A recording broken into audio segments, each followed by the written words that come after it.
ನಮಸ್ತೆ ವೀಕ್ಷಕರೇ, ಕರ್ನಾಡು ವಂದನೆ ಯೂಟ್ಯೂಬ್ ಚಾನಲ್ಗೆ ಸ್ವಾಗತ, ಆತ್ಮೀಯ ಸ್ವಾಗತ.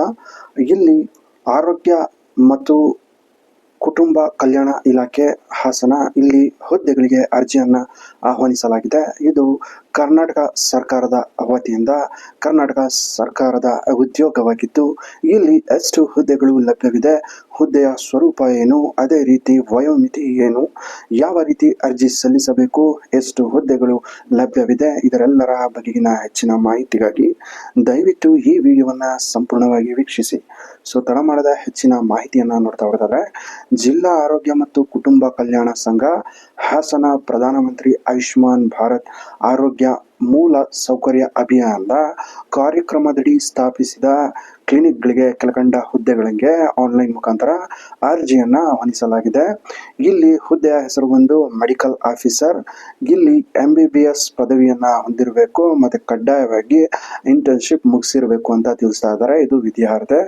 ಜೊತೆಗೆ ಕರ್ನಾಟಕ ವೈದ್ಯಕೀಯ ಮಂಡಳಿಯಲ್ಲಿ ನೋಂದಾಯಿಸಿಕೊಂಡಿರಬೇಕು ಅಂತ ತಿಳಿಸ್ತಾ ಇದ್ದಾರೆ. ಅಂದರೆ must be registered in KMC ಅಂತ ಹೇಳ್ತಾ ಇದ್ದಾರೆ. ವಯಸ್ಸಿನ ವಯೋಮಿತಿ ನೋಡೋದಾದ್ರೆ 60 ವರ್ಷಗಳ ಒಳಪಟ್ಟು ಇರಬೇಕು ಅಂತ ತಿಳಿಸ್ತಾ ಇದ್ದಾರೆ. ಇಲ್ಲಿ ಒಟ್ಟು ಮೆಡಿಕಲ್ ಆಫೀಸರ್ಗೆ 7 ಹುದ್ದೆಗಳು ಇಲ್ಲಿ ಲಭ್ಯವಿದೆ. ಅದೇ ರೀತಿ ಇಲ್ಲಿ ಸ್ಟಾಫ್ ನರ್ಸ್ ಹುದ್ದೆಗೆ ಕ್ವಾಲಿಫಿಕೇಶನ್ ಅಂದರೆ ಅರ್ಹತೆಯನ್ನು ನೋಡೋದಾದ್ರೆ BSc ನರ್ಸಿಂಗ್ ಮಾಡಿರಬೇಕು, ಪೋಸ್ಟ್ ಸರ್ಟಿಫಿಕೇಟ್ BSc ನರ್ಸಿಂಗ್ ಅಥವಾ ಡಿಪ್ಲೊಮಾ ಇನ್ ನರ್ಸಿಂಗ್ ಮಾಡಿರಬೇಕು ಅಂತ ಇಲ್ಲಿ ತಿಳಿಸ್ತಾ ಇದ್ದಾರೆ. ಇಲ್ಲಿಯೂ ಸಹ ಇಲ್ಲಿ ಕಡ್ಡಾಯವಾಗಿ ಕರ್ನಾಟಕ ಶುಶ್ರೂಷಕ ಮಂಡಳಿಯಲ್ಲಿ ನೋಂದಾಯಿತಗೊಂಡಿರಬೇಕು ಅಂತ ತಿಳಿಸ್ತಾ ಇದ್ದಾರೆ. ಜೊತೆಗೆ ಇಲ್ಲಿ ಕಂಪ್ಯೂಟರ್ ಜ್ಞಾನ ಇರಬೇಕು, ಕಂಪ್ಯೂಟರ್ನಲ್ಲಿ ತಾವು ಸರ್ಟಿಫಿಕೇಟ್ನ ಹೊಂದಿರಬೇಕು ಕಂಪ್ಯೂಟರ್ ಆಪರೇಟಿಂಗ್ ಬಗ್ಗೆ. ಸೊ ವಯಸ್ಸು ಸಹ ಇಲ್ಲಿ 45 ವರ್ಷಕ್ಕಿಂತ ಕಡಿಮೆ ಇರಬೇಕು ಅಂತ ತಿಳಿಸ್ತಾ ಇದ್ದಾರೆ. ಅನುಭವವು ಸಹ ಇಲ್ಲಿ ಕೇಳ್ತಾ ಇದ್ದಾರೆ, 2 ವರ್ಷಗಳ ಅನುಭವ ಸಹ ಇರಬೇಕು ಅಂತ ತಿಳಿಸ್ತಾ ಇದ್ದಾರೆ.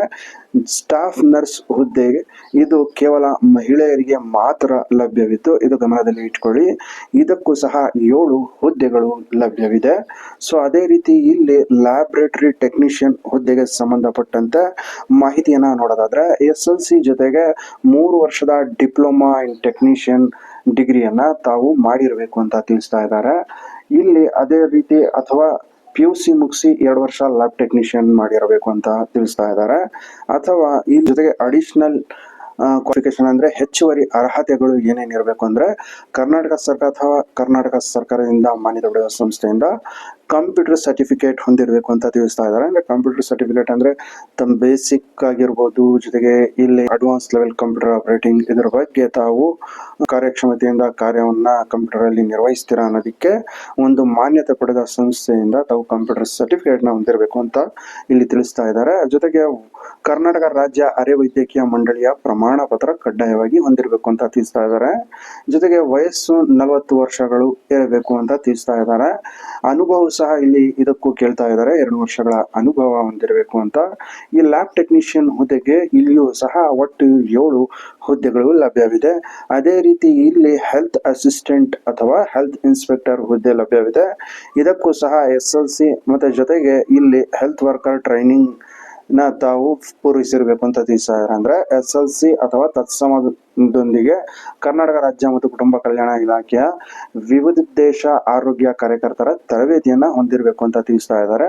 ಅಥವಾ SLC ಪೂರೈಸಿರಬೇಕು, ಜೊತೆಗೆ 3 ವರ್ಷಗಳ ಡಿಪ್ಲೊಮಾ ಇನ್ ಹೆಲ್ತ್ ಇನ್ಸ್ಪೆಕ್ಟರ್ ಹೀಗೆ ಸಂಬಂಧಪಟ್ಟಂತೆ ತಾವು ಒಂದು ಡಿಗ್ರಿಯನ್ನ ಪಡೆದಿರಬೇಕು ಡಿಪ್ಲೊಮಾದಲ್ಲಿ ಅಂತ ತಿಳಿಸ್ತಾ ಇದ್ದಾರೆ. ಅಥವಾ PUC ಮುಗಿಸಿದ್ದು ಜೊತೆಗೆ 2 ವರ್ಷಗಳ ಡಿಪ್ಲೊಮಾ ಇನ್ ಹೆಲ್ತ್ ಇನ್ಸ್ಪೆಕ್ಟರ್ ಸಹ ಪೂರೈಸಿದ್ರು ನಡೆಯುತ್ತೆ ಅಂತ ತಿಳಿಸ್ತಾ ಇದ್ದಾರೆ.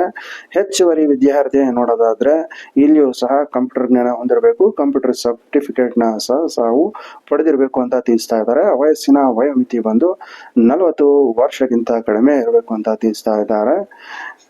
ಜನರಲ್ ಮೆರಿಟ್ ಅವರಿಗೆ 35 ವರ್ಷ ಗರಿಷ್ಠ, OBC ಅವರಿಗೆ 38, ಈ SC ST ಗಳಿಗೆ ಮತ್ತೆ ಕ್ಯಾಟ್ ಅವರಿಗೆ 40 ವರ್ಷಗಳು ಗರಿಷ್ಠ ಅಂತ ಇಲ್ಲಿ ತಿಳಿಸ್ತಾ ಇದ್ದಾರೆ.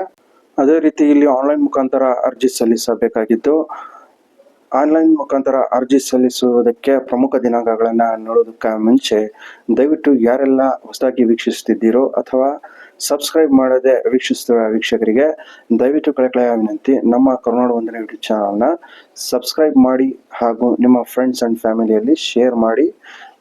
ಸೊ ಇಲ್ಲಿ ಅರ್ಜಿ ಸಲ್ಲಿಸಲು ಪ್ರಾರಂಭ ದಿನಾಂಕ ಬಂದು 1 ಮಾರ್ಚ್ 2025. ಅದೇ ರೀತಿ ಅರ್ಜಿ ಸಲ್ಲಿಸಲು ಕೊನೆಯ ದಿನಾಂಕ 15 ಮಾರ್ಚ್ 2025 ಆಗಿದೆ. ಅದೇ ರೀತಿ ತಾವು ಸಲ್ಲಿಸಿದಂಥ ದಾಖಲಾತಿಗಳನ್ನು ಪರಿಶೀಲನೆಯ ದಿನಾಂಕ ಯಾವುದು ಎನ್ನುವುದನ್ನು ನೋಡಿದರೆ 21ನೇ ತಾರೀಕು ಮಾರ್ಚ್ 2025 ಬೆಳಗ್ಗೆ 10 ಗಂಟೆಗೆ ಅಂತ ಇಲ್ಲಿ ಅವರು ತಿಳಿಸ್ತಾ ಇದ್ದಾರೆ. ಇದಷ್ಟು ಪ್ರಮುಖವಾದ ದಿನಾಂಕಗಳ ಬಗ್ಗೆ ಮಾಹಿತಿಯಾಗಿದೆ. ಇದನ್ನು ತಾವು ಗಮನದಲ್ಲಿ ಇಟ್ಕೊಳ್ಳಿ.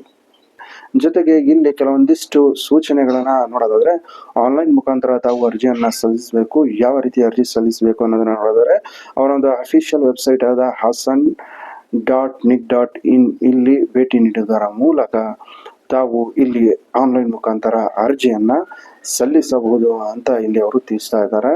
ಕ್ವಾಲಿಫಿಕೇಶನ್ಗಳು ತಿಳಿಸಿದ ಹಾಗೆ ವಿದ್ಯಾರ್ಥಿಗಳು ಮೇಲೆ ತಿಳಿಸಿದಂತೆ ಪ್ರತ್ಯೇಕವಾಗಿ ಆ ಹುದ್ದೆಗಳಿಗೆ ಸಂಬಂಧಪಟ್ಟಂತೆ ತಾವು ವಿದ್ಯಾರ್ಥಿಯನ್ನ ಹೊಂದಿರಬೇಕು. ಜೊತೆಗೆ ಆನ್ಲೈನ್ ಮುಖಾಂತರ ಅರ್ಜಿ ಸಲ್ಲಿಸುವಾಗ ಅಗತ್ಯ ದಾಖಲೆಗಳಾದ ಸೂಕ್ತ ವಿದ್ಯಾರ್ಥಿಗೆ ತಕ್ಕಂತೆ ಮಾರ್ಕ್ಸ್ ಕಾರ್ಡ್ಗಳು, ಪದವಿ ಪ್ರಮಾಣ ಪತ್ರಗಳು, ಡಿಪ್ಲೊಮಾ ಪ್ರಮಾಣ ಪತ್ರಗಳು, ಕೋರ್ಸ್ ಮುಕ್ತಾಯ ಪ್ರಮಾಣ ಪತ್ರ, ವಿಶ್ವವಿದ್ಯಾಲಯ ಮಂಡಳಿ ಬೋರ್ಡ್ಗಳಿಂದ ಪಡೆದ ಇದರ ಸೂಕ್ತ ಪ್ರಮಾಣ ಪತ್ರಗಳನ್ನ ಸಹ ತಾವು ಸ್ಕ್ಯಾನ್ ಮಾಡಿ ಅಪ್ಲೋಡ್ ಮಾಡಬೇಕಾಗ್ತದೆ ಅಂತ ಇಲ್ಲಿ ಅವರು ತಿಳಿಸ್ತಾ ಇದ್ದಾರೆ. ಇದಿಷ್ಟು ಈ ಹುದ್ದೆಗಳಿಗೆ ಸಂಬಂಧಪಟ್ಟಂತ ಹೆಚ್ಚಿನ ಮಾಹಿತಿಯಾಗಿದೆ. ಸೊ ಇದೇ ರೀತಿ ಹೆಚ್ಚಿನ ಮಾಹಿತಿಗಳಿಗಾಗಿ ದಯವಿಟ್ಟು ನಮ್ಮ ಯೂಟ್ಯೂಬ್ ಚಾನಲನ್ನು ಸಬ್ಸ್ಕ್ರೈಬ್ ಮಾಡಿ ಹಾಗೂ ನಿಮ್ಮ ಫ್ರೆಂಡ್ಸ್ ಆ್ಯಂಡ್ ಫ್ಯಾಮಿಲಿಯಲ್ಲಿ ದಯವಿಟ್ಟು ಶೇರ್ ಮಾಡಿ. ಸೊ ಇದರ ಒಂದು ಸಂಕ್ಷಿಪ್ತ ಮಾಹಿತಿಯಾಗಿ ಇದರ ಒಂದು PDF ಸಹ ನನ್ನ ಯೂಟ್ಯೂಬ್ ಚಾನಲ್ನ ಡಿಸ್ಕ್ರಿಪ್ಷನಲ್ಲೇ ಕೊಟ್ಟಿರ್ತೇನೆ.